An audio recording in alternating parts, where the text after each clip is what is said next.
Balikpapan sudah Kaltim kan 2023 sudah ditetapkan sebagai kawasan IKN ya, IKN tetapkan di sini ya kan. Bagaimana kemudian Pak Kapolres memandang gitu ya kan, situasi Kamtipmas berubah dong. Balikpapan yang tadinya kata masyarakat adem ayam nih, nggak macet ya kan. Ya, ke 2023 awal saya mendapatkan tugas baru dari Bandara Suta menuju kota Balikpapan, yaitu Kalimantan Timur. Pintu gerbang juga nih Kalimantan. Iya, betul. Dan begitu datang saya mencoba melakukan pemetaan lah. Oh, ternyata di sini ada bandara juga. Berarti penerapan kerja yang dulu di bandara bisa saya terapkan di sini. Oke, Pak Kapolres. Ketika ke Balikpapan kan Balikpapan terutama Kaltim sudah dijadikan sebagai status sudah sebagai ibu kota negara ya kan. Situasi Kamtipmas berubah pastinya ya kan. Dari katanya masyarakat Balikpapan itu adem ayem loh ya kan, bebas macet gitu ya kan. Tapi sekarang seiring datangnya IKN ada perubahan suasana kota di Balikpapan gitu. Saya ketika pertama kali datang itu yaitu saya sampaikan lakukan pemetaan wilayah dulu. Kemudian juga saya mendengarkan cerita-cerita anggota maupun masyarakat tentang situasi Kamtipmas Kota Balikpapan dibandingkan dengan sebelum IKN dengan IKN. Ada beberapa menyampaikan bahwa sebelum IKN itu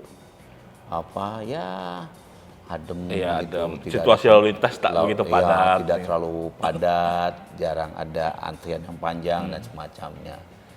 Kemudian setelah IKN bergulir, baru banyaknya masyarakat atau penduduk yang datang, bertambahnya penduduk kota Balikpapan berdatang, sehingga kepadatan lalu lintas itu ada cukup terasa mungkin ya, ada perbedaan dengan dulu. Ya memang betul kalau saya lihat saat ini situasi khususnya terkait dengan pengatur arus lalu lintas di kota Balikpapan ini sudah mulai ramai. Ya ramai. Kalau macet sih ya tidak terlalu macet lah, beda kalau macetnya macet Jakarta. Itu lain lagi yang bisa berjam-jam. Kalau di sini macet bisa dikatakan macet atau padat itu paling-paling ya paling lama 10 menit, 15 menit itu sudah bisa terurai. Dan jam-jam tertentu ya. Ya, dan jam-jam tertentu. Dan kita melihat kenapa itu bisa terjadi karena kembali lagi adanya peningkatan volume kendaraan ditambah dengan volume badan jalan yang hanya segitu-gitu. Itu yang harus dilakukan inovasi-inovasi ke depan untuk terkait dengan bisa melakukan pemecahan masalah terkait dengan kepadatan arus lalu lintas. Tapi sekali lagi ini bukan tugas polisi semata loh ya. Ada dinas-dinas terkait lainnya yang bisa sama-sama urun rebuk untuk memecahkan persoalan. Di luar lalu lintas, Pak Kapolres, apa yang menjadi prioritas dari Polresta Balikpapan sendiri, terutama dari situasi sisi Kamtipmas Kota Balikpapan? Bagi saya itu lebih cenderung untuk di Kota Balikpapan ini lebih banyak menginginkan memerangi narkoba. Parah maksudnya Balikpapan?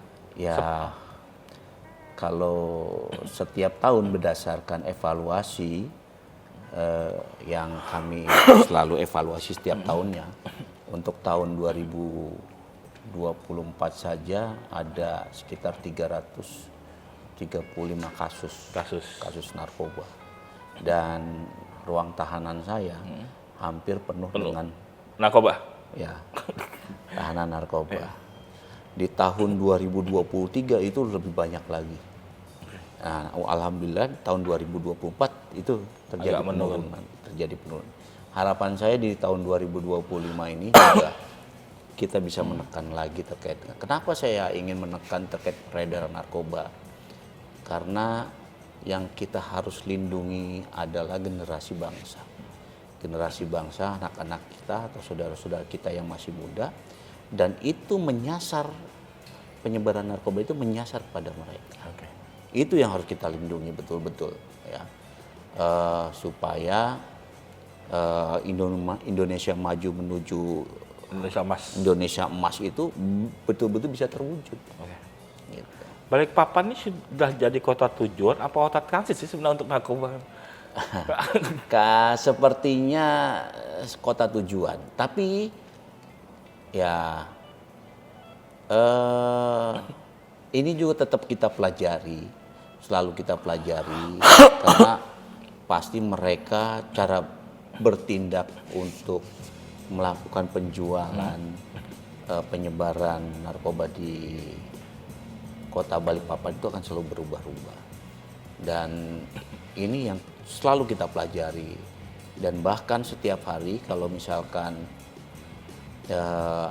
jajaran kami, Satres Narkoba Kota Balikpapan, Polres Kota Balikpapan ini melakukan pengungkapan di satu tempat terhadap orang penjual, itu beberapa jam kemudian pasti sudah ada penggantinya lagi untuk melakukan. Itu. Regenerasi ya? Regenerasinya sudah ada lagi. Oke. Tapi gini Pak Kapolres, satu lagi. Ketika IKN ditetapkan ya kan di Balikpapan, terutama bisa di kota sentral gitu ya kan. Ini saya ada dengar info dari masyarakat bahwa banyak masyarakat yang khawatir bahwa situasi Kamtipas di Balikpapan tidak akan, terutama akan menjadi rawan kejahatan gitu kan kota Balikpapan dengan banyaknya orang yang masuk ke Balikpapan itu kan dengan status sebagai ibu kota negara. Gimana Mas? Kalau pandangan saya, alhamdulillah kota Balikpapan ini untuk tindak pidana konvensional, kejahatan tindak pidana umum itu tidak terlalu signifikan lah ya dengan dibanding kejahatan-kejahatan konvensional yang terjadi di wilayah Jawa. Ya, saya bisa merasakan ketika saya bertugas di Jawa, di mana ada laporan polisi tindak pidana umum itu sampai 20.000 laporan polisi. 2.000 tahun? Setahun. 2.000. Tapi kalau di kota Balikpapan ini 500 pun tidak. Ya, 500 sampai 700 itu ya bisa dikatakan situasi yang bisa kondusif dan banyaknya kalau tindak pidana umum ini bukan terkait dengan perampokan dan semacamnya, tapi kebanyakan terkait dengan penipuan seperti itu. Penipuan, kemudian penggelapan, banyak itu. Apalagi khususnya saat ini banyak terkait dengan tumpang tindih soal masalah tanah. Lahan gitu. Oke, itu yang jadi PR sebenarnya Mas. Ya. Dan kembali lagi, kalau menurut saya itu bukan ada instansi-instansi yang memang harus konsen juga untuk bisa menyelesaikan terkait permasalahan. Oke. Jadi saling saling sinergi lah. Download Tribun X sekarang. Menghadirkan lokal menjadi Indonesia.